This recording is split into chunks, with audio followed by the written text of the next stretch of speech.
you said there are three capitals of Islamists in the world, and that was Doha, Qatar, Turkey, and then horrifically you mentioned London, UK. This is the most significant, the most efficient, and the most powerful project of political Islam. When you Google the Muslim Brotherhood, you can't really find that much information about it. It was designed in its very nature to operate as a secret society, because we have people who are fundamentally against everything we stand for. What are some of the things that the Muslim Brotherhood has achieved? Mainstreaming Islamism, the most comprehensive report ever written on the BBC. Almost 400 people that I examined and investigated, BBC Arabic. The overwhelming majority of them either had ties to the Muslim Brotherhood or other terrorist organizations. And this is all funded by the British taxpayer? Yes. Unbelievable. As long as you serve my aims, as long as you serve my goals, you can be part of this family. There really is no equivalent, and that's why it's fascinating. My name is Stefan Tompson. I'm the founder of VisaGrad24, and today I am in London in the UK with Khaled Hassan, who is an expert on extremism and specifically Islamist extremism. And today he will tell us all about how Europe, and especially the United Kingdom, has become a capital, a base, an operating base for Islamists. Khaled Hassan, great to have you on. Nice being with you. Yes, thanks for having me. Just before we started this interview, you said there are three capitals of Islamists in the world, and that was Doha, Qatar, Turkey, and then horrifically you mentioned London, UK. Yes. Explain what you meant. Yes, it's very interesting actually, because if you look at the Muslim Brotherhood, you're going to see that since President Sisi took over and essentially toppled the Muslim Brotherhood president Mohamed Morsi from Egypt, there was essentially a campaign, a regional campaign, led by Saudi Arabia and Egypt to get rid of the Muslim Brotherhood. So they scattered around the world, but mainly they went to Istanbul, they went to Doha, Qatar, and they went to London. And the serious challenge we face... Before you explain what the Muslim Brotherhood is, Khaled. Yes. For those unfamiliar, what is the Muslim Brotherhood? Yes. And you mentioned Egypt specifically. Why does the story start in Egypt? So the story starts in Egypt actually because the Muslim Brotherhood was established during a time when Egypt was under British occupation. So we're talking mostly in the 40s. This is when they really got to be quite, influential and powerful. Mm-hmm. And it's, I would say, the most efficient, the most well-organized organization on the planet. That's how I would describe it.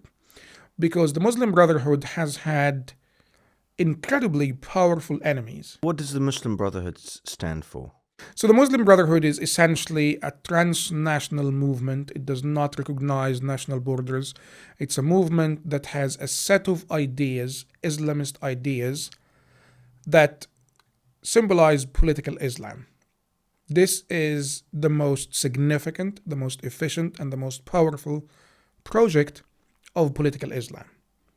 They want to essentially, I wouldn't say necessarily, establish a caliphate, but they want to have leaders who subscribe to their values in different countries. And that's part of the plan. That's part of the project.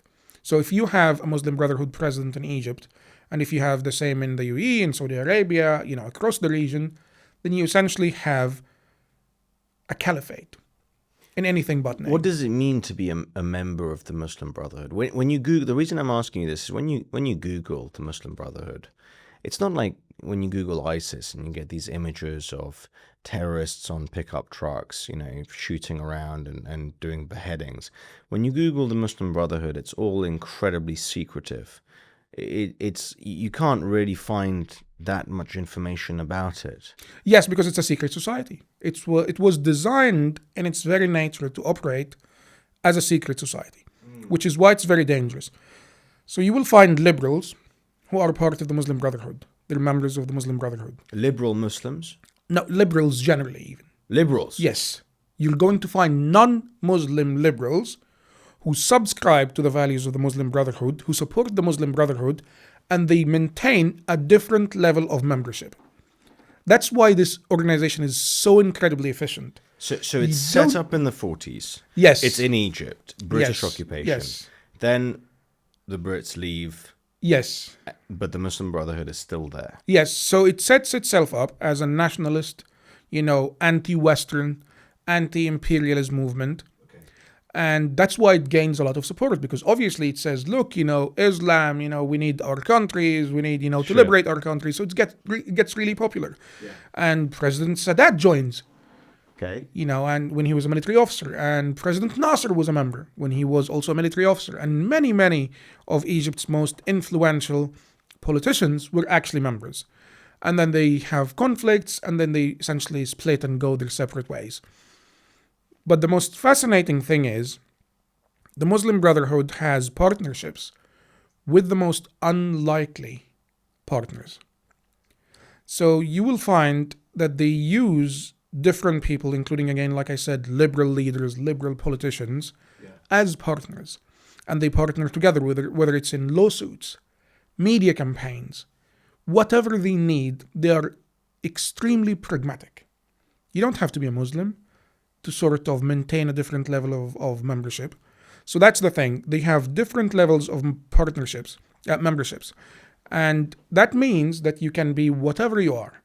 As long as you serve my aims, as long as you serve my goals, you can be part of this family. And they also operate on, a cellular sort of level. So you'd have families, they call them essentially. So you would have one man who leads a family of 10 brothers and sisters. And this family does not know other families in the same neighborhood.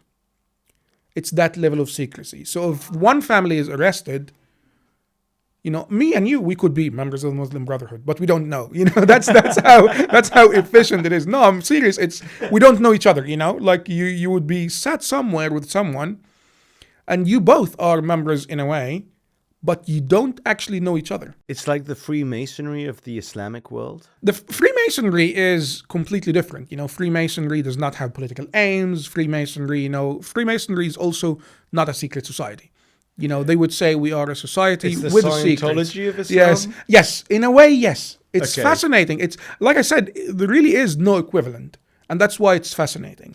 But explain to me, because just to go back step by step, bear in mind Yes. you are an expert in this, so the Yes. questions I'm asking are super basic. But I want to walk through this with you. How does it spread from Egypt beyond? How big is the reach of the Muslim Brotherhood? Where is It's it? everywhere. It's everywhere. It's a global everywhere. movement. I would probably argue there is not a single country where you do not have someone who belongs to the Muslim Brotherhood.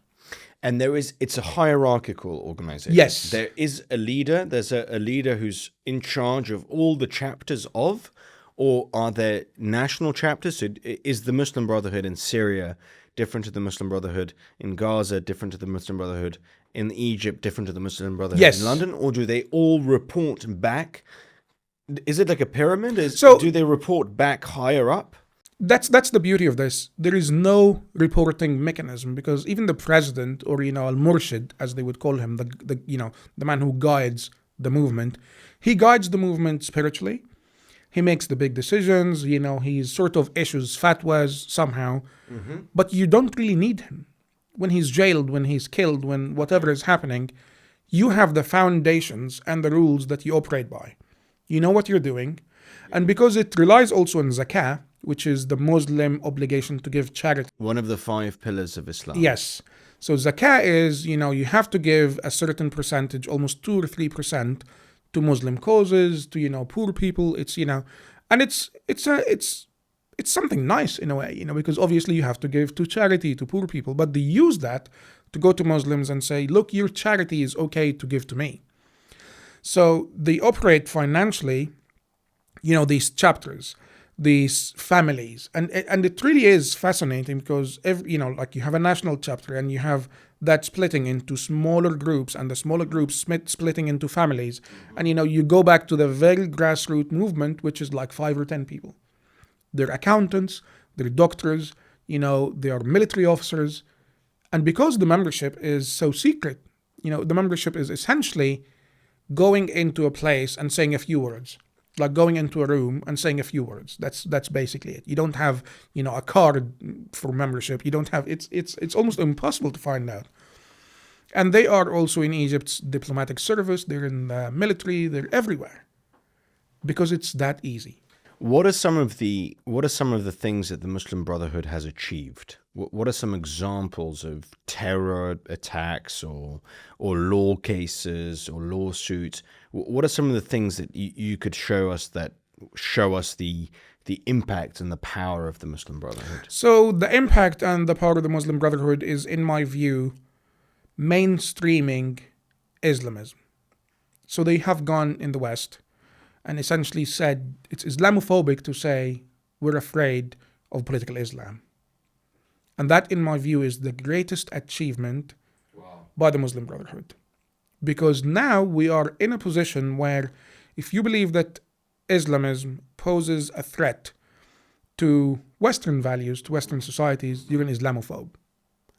And this, for me, is almost unthinkable. Now, the other thing they did was this coalition between Islamists and the left. So, liberals who believe, in tolerance and, being nice to people, weaponize this in a way to align them with the Islamist views. So now we have this alliance that is increasingly dangerous. But on the ground, you have Hamas is part of the Muslim Brotherhood in Israel. Is Hamas the Gaza chapter of the Muslim Yes, Brotherhood? absolutely. And they themselves admit this. So you're going to find a lot of Palestinian leaders who would say, one of them was asked, why need why need Hamas? You had different factions who were fighting Israel. That was a question posed to one of the Palestinian leaders. And he said simply because the Muslim Brotherhood, they wanted their own Palestinian movement. And that's Hamas. And they have engaged, so we're going to talk, they engaged in lawsuit against Israel, which is essentially the genocide claim that's mostly, empowered and reinforced by Muslim Brotherhood members across the West. And they've done the same against UAE with Sudan. They say Sudan supports essentially different groups in the UAE supports different groups in Sudan, which means they're also engaged in genocide because they're engaged in the conflict and involved in the conflict in Sudan now. So it's the same playbook. The conflict in Sudan is between the Sudanese armed forces led by General al-Burhan. Yes. And he is fighting against the RSF. Yes, the RSF, yes. Rapid Support Forces, yes. And the UAE is backing one of those sides? Yes, so the UAE is backing RSF. They would probably, deny backing them militarily. They would probably say we just send aid, we just send that stuff.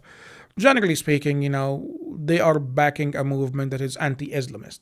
The UAE backs anti-Islamist movements. Al-Burhan, the leader, the military leader of Sudan, is a member of the Muslim Brotherhood? So what we know for a fact is that the military involves at least a faction that is strong enough to influence things within the military.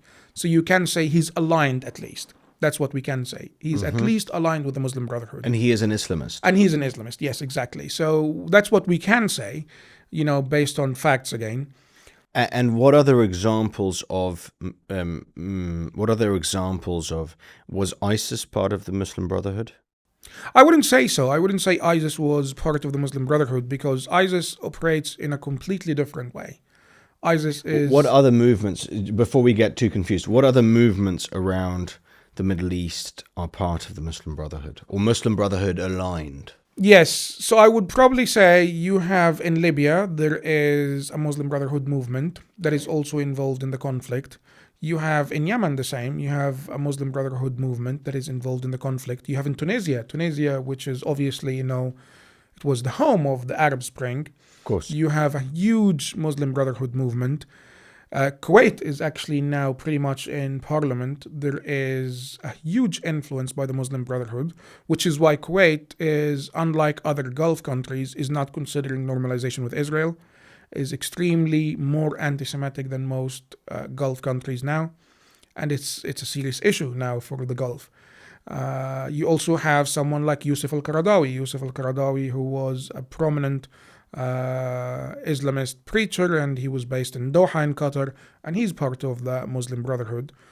So again, it's fascinating because when you try to identify who is aligned or part of the Muslim Brotherhood, you don't really have more than, not one, their actions, what they're doing. Does it serve the Muslim Brotherhood's vision? Is it aligned with the global movement of the Muslim Brotherhood? So you're going to see they mobilize for the same reasons. And they tell you this is Islam, we're mobilizing for Islam. But you're going to see almost at the same time the UAE and Saudi Arabia, who are Muslim countries, very proud Muslim countries, doing the exact opposite. And that's very helpful in identifying who is pro the Muslim Brotherhood or aligned with it and who is against it, essentially. Tell me more about how the Muslim Brotherhood has infiltrated the West. Yes, so let's look at the UK, because the UK is really deeply challenging, I would say. So there was some sort of, a process where the Egyptian and the Turks, Erdogan, by the way, is very closely aligned with the Muslim Brotherhood. So he accepted a lot of the people who fled Egypt after President Sisi ousted Morsi and gave them asylum. But then he realized we're in trouble, we are in trouble regionally, we have a lot of enemies, and he tried to sort of, fix things up, let's say, with other countries across the region. So the Egyptian intelligence demanded of their counterparts in Turkey to either deport Muslim Brotherhood figures or silence them. So tell them you cannot, do your talk shows and all that stuff. Most of them fled to the UK because of using the UK's liberal values against us. Now you're going to find they have professors in universities teaching in Middle East programs. So if you are a British student and you want to learn about the Middle East, it makes sense that they hire, obviously, someone who speaks Arabic, someone who's a Muslim, because you want to learn about the Middle East and the Islamic world.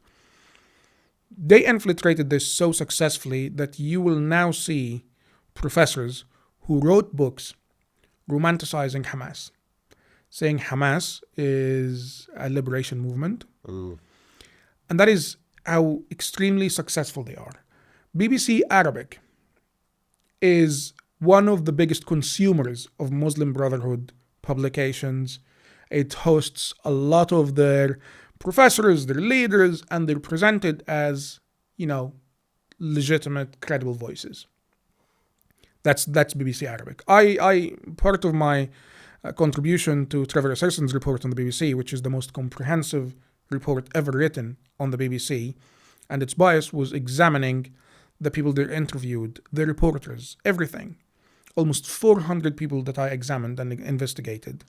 That's BBC Arabic. The overwhelming majority of them either had ties to the Muslim Brotherhood, ties to Hamas, or other terrorist organizations. And this is all funded by the British taxpayer? Yes. Unbelievable. So and I want to talk now about a case, Mu'taz Matar. He fled Turkey and came to the UK. So this man, he arrived in the UK in December 2021. Okay.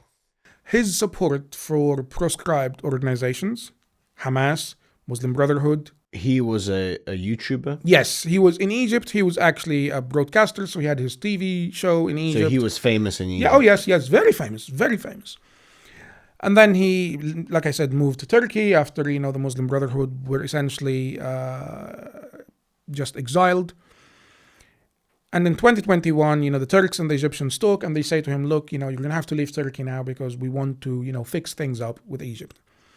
And he arrives in London in December 2021. This is a man, he was given a visa by the UK government, not asylum, a visa.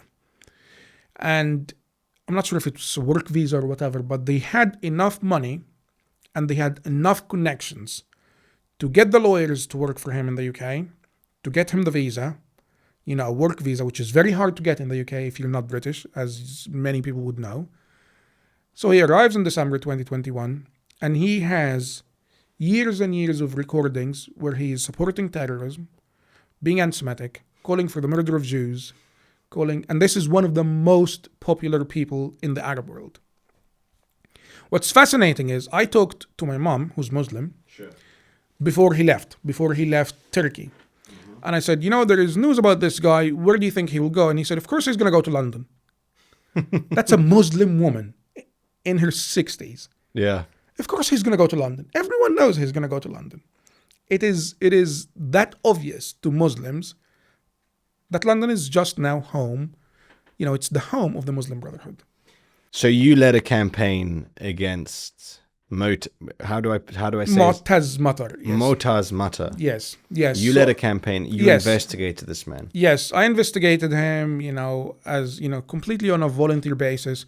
I would sit at home, translating the stuff he said, translating the stuff that he was already saying in the UK, and sending all that stuff to conservative friends of Israel, sending all that stuff to Priti Patel. She was back then Home Secretary. Sure. Now, what's fascinating about the British government is there are two things here. Mm-hmm. One, by law, they cannot discuss individual cases. Mm-hmm. So if I said to them, this guy is a terrorist, he's a rapist, he's whatever he is, and here is the evidence, they cannot discuss his case publicly. So that's a dead end.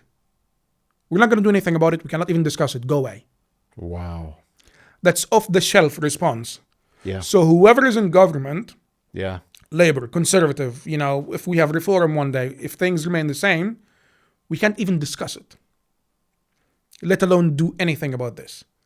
So I was told by Priti Patel's office, I was given an off-the-shelf response that said, we cannot discuss this because this is an individual case. We really care about the Jewish community. We're completely, against anti-Semitism, blah, blah, blah, blah, blah. An off-the-shelf response that meant nothing was done. And then comes October 7th. After October 7th, he makes a video saying, October 7th is the happiest day of my life. Wow. I am so delighted they killed that many, and I'm even more happy that they kidnapped that many. Because kidnapping that many Israelis and Jews means that the Israeli army will not be able to operate in Gaza. Because they will want their people back. And I went mental, to be honest. I wrote to the Home Secretary, I wrote to everyone, and I can show you the email, actually, I can send you the email. And I was just like, what are you playing at? I warned you for 2 years. This is a terrorist. You've allowed him to operate from the UK for 2 years. Wow. This is when Robert Jenrick, Tom Tugendhat, and Swalib Braverman took the very brave decision and completely revoked his visa in November 2023. Where is he now? He went to Spain. So that was the first move. I tracked him down. He was in Spain. Uh-huh. And God knows where he is now. I have no idea where he is. But he's back on YouTube. This is a shout out to YouTube, which is really an excellent platform for platforming terrorists for many reasons. And, this is where he is now. He's back to his usual stuff. He knows me, obviously, and the Muslim Brotherhood knows that this is my work. Mm-hmm. They threatened, a lawsuit. They threatened all different stuff. Sure. It's nonsense. Let them do whatever they want. Obviously, it's nonsense. I'm not intimidated by this. But the funny thing is, we still have his best mates in the UK. One of them, Mu'taz, his name is Gawish, last name is Gawish. And he openly says he's Muslim Brotherhood. They have now their biggest platform, a TV channel called Mukammalin, operating from London. Mm-hmm. And this man was granted asylum around the same time. Actually, a few years before Mu'taz Matar. He was the one to receive Mu'taz Matar in London. When he came over, this was the guy to go and get him from the airport and meet him. And, the legend is here in London. And they granted him, his wife, his children, his mom, his dad, asylum in the UK. And let's talk about the funding of these organizations. Obviously, you mentioned Zakat, so there is a large, people are saying there's up to 4 million, perhaps even 5.5, according to some million Muslims living in the United Kingdom. Yes. Is that Zakat, is this almsgiving, a Muslim almsgiving, is that the main source of funding for the Muslim Brotherhood, or do they have foreign sources of funding, like, for example, the Qatari government? It's mainly 3 sources of funding. So Zakah and Muslim businessmen and women. Okay. They play a huge part. If you're a billionaire, if you're a millionaire, and you give your Zakah to the Muslim Brotherhood, that's a lot of money. Okay. If you even give more because you believe in the cause, that's a lot more money. And then there is obviously government, organizations, and the charity sector especially is very serious. So give your zakat to Gaza. All that money that is meant to be going to Gaza does not really go to Gaza. Where is it going? It goes to those people, basically. Because there is a concept in Islam where if you are collecting money for charity, you are eligible for part of that money to maintain your operations. So if you're the Muslim Brotherhood and you're collecting money for Gaza, let's say you make £10. Yeah. Out of those £10, you can take 3, essentially, 2 or 3, for Like a maintaining handling operations. Fee. Yes, like a handling fee, exactly. Like a commission, if you will. Sure. So we have a serious issue with the charity sector in Britain. We have a serious issue with academia. My wife studied at Durham, for her master's. One of the professors there, he wrote a book saying Hamas is a liberation movement. So there is really this deep infiltration within all sectors of society. I had a conversation with British civil servants not long ago, and I asked this question: is the Muslim Brotherhood a terrorist organization? And they said no. They fundamentally believe that it's not. There's been a debate in the European Parliament. There are some factions in the European Parliament, the Swedish Democrats, Vox in Spain, the Rassemblement National in France, that are pushing to prescribe the Muslim Brotherhood as a terrorist organization. The EU does not consider the Muslim Brotherhood to be a terrorist organization. Yes. Why is that? Why? I mean, and recently the Senate in the US has been discussing prescribing, designating the Muslim Brotherhood as a terror organization. Yes. I'd probably say there are 3 reasons to this. One, just being naive. Just being naive, believing, in a democracy, which was an argument that was made by the Obama administration, by the way. In a democracy, you have to give Islamists a chance because they represent a big chunk of the population.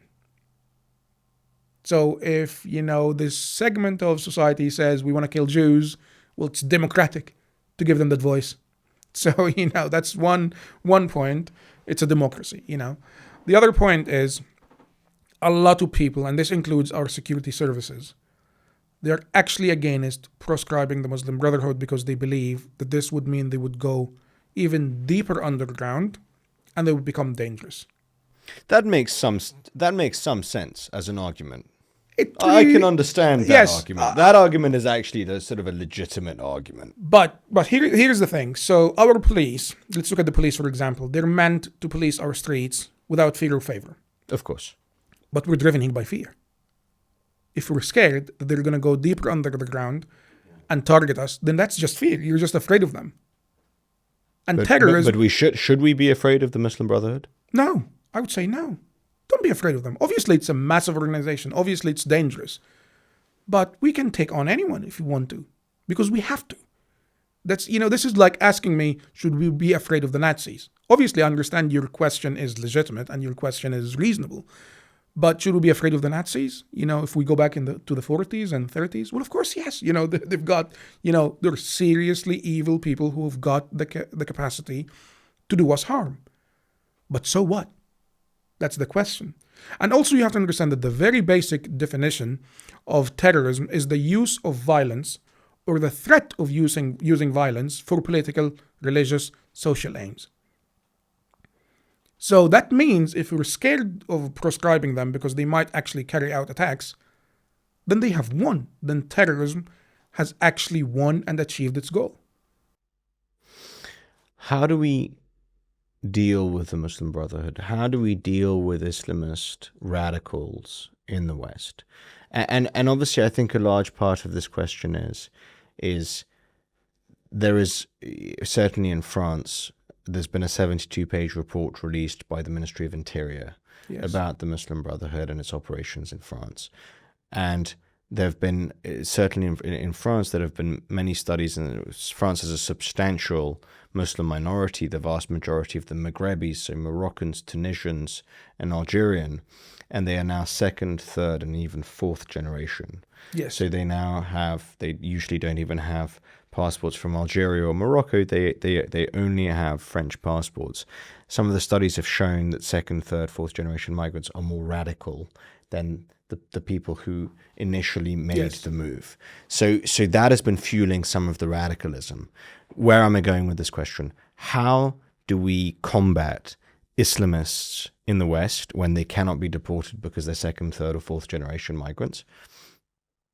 And how do we fight a terrorist organization that people refuse to label a terrorist organization?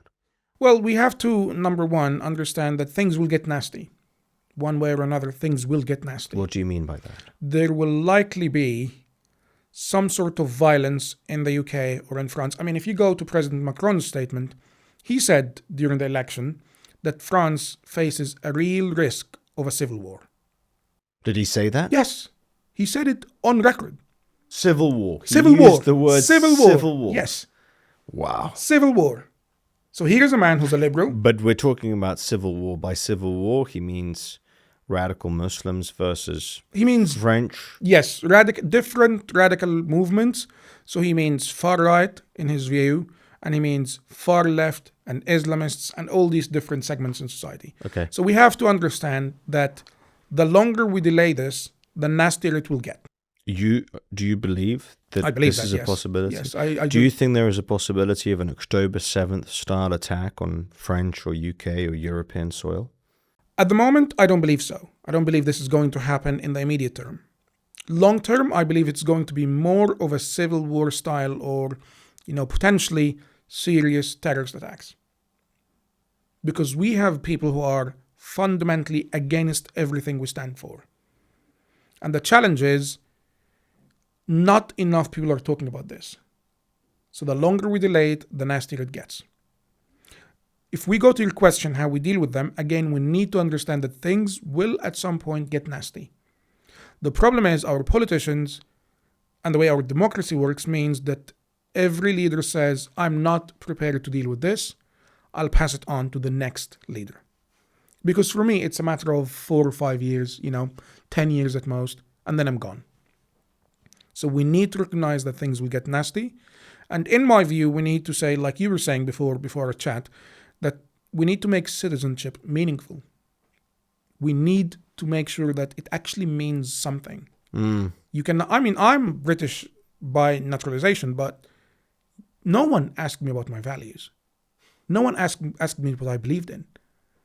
I could have been someone who believes that Israel is a state that should not exist. Or that the UK should be Muslim. Or that the UK should be Muslim. Sure. No one would say even, a single word about this. Sure. So that's one thing. I think one of the main issues that we also have to face is making sure that those people are excluded from public life. The people that we cannot deport, at least for now, that they hold no position in parliament, they hold no position in the media, at least, media like the BBC that is funded by the taxpayer, and they hold no position in government. So to defend Western liberalism, we must become illiberal. To a degree, I don't think that's even actually illiberal. I don't think that's even becoming illiberal. I think what we need to do, President Sadat actually said something that was really interesting. He said you have to recognize that democracy has teeth and that it can bite back. Democracy is not passive. It cannot be under attack and do nothing. This is just democracy fighting back. If you come with a set of values that are undemocratic, illiberal, we're just fighting back. We're not being illiberal. We're just fighting for our democracy. If you say we need to apply Sharia law, you have seen a job advertised for a Sharia law administrator in the UK. Yes, I saw that. It Why? was insane. Why? Why would anyone do this? Why would my money, instead of going to helping children who need the NHS now, Sure. it goes to a Sharia law job? Why? Who's doing that? And also, with all due respect, we need to be normal. That's all I'm arguing. We need to understand that our military should defend our borders like anyone else. The UAE, the UK, the UAE, Saudi Arabia, Egypt, everyone has their military defending their borders. But to say this today, are you saying that the military should go out and, prevent illegal immigration through the channel? Yes, I am saying that. Why not? No, why not? Why? Poland does it. Poland has, military defending its borders. Everyone does. Why not? Why not us? Why are we so above this? China does it. Russia does it. Everyone else does it. The US now does it, thankfully. So why not us? There is a country in the Middle East that has banned the Muslim Brotherhood. The UAE has massively cracked down on any form of Islamism.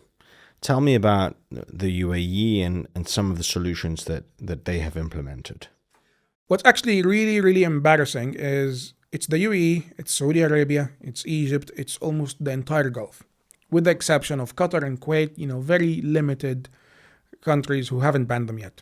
Mm-hmm. But here's what I can tell you from the inside of the UAE, knowing decision makers. They are now investing in a PR campaign against the Muslim Brotherhood, not in the UAE, but in the UK. So we now have Emiratis paid by the Emirati government to come to us and say, are you insane? What are you doing to your country? Are you insane? Wow. Wow. They're paid by the Emirati government to fix our problems for us. What does the UAE know about the Muslim Brotherhood that we don't in the West? Everything. Exactly. Everything. Yes. I guess I've Yes, answered yes, my own question. yes, exactly. They speak the same language. They worship the same God. It's the same faith. It's the same region. It's the same people. It's Arabs. The Muslim Brotherhood was established by Egyptians. And there is now also what we find that to actually be really just unprecedented. Now the UAE and Saudi Arabia and others are also directing their criticism towards Egypt for not doing enough to counter. The Egyptian state does enough to counter the Muslim Brotherhood when it's a threat to President Sisi's government, but not actually to the extremism that they promote. So in a way, Egypt is fighting Islamists, not Islamism. And that's a serious issue. So we now have the UAE and Saudi Arabia leading the fight against extremists. And in my view, I think the UK government should just follow what they do. You don't need, to reinvent a new system. You don't need to reinvent, an entirely new playbook for fighting extremism. Those people have been doing it successfully. Just listen to them. This reminds me all of a rather wonderful quote by Christopher Hitchens, who said, "Islamophobia is a word created by fascists, used by cowards to manipulate morons." Yes, precisely. And I think this sums up Britain. This is Britain. This is precisely, it fits like a glove for Britain. Khaled, thank you so much. It was most illuminating. Thank you so much for your time, and I really enjoyed it. Yes, me too. Thanks very much for having me.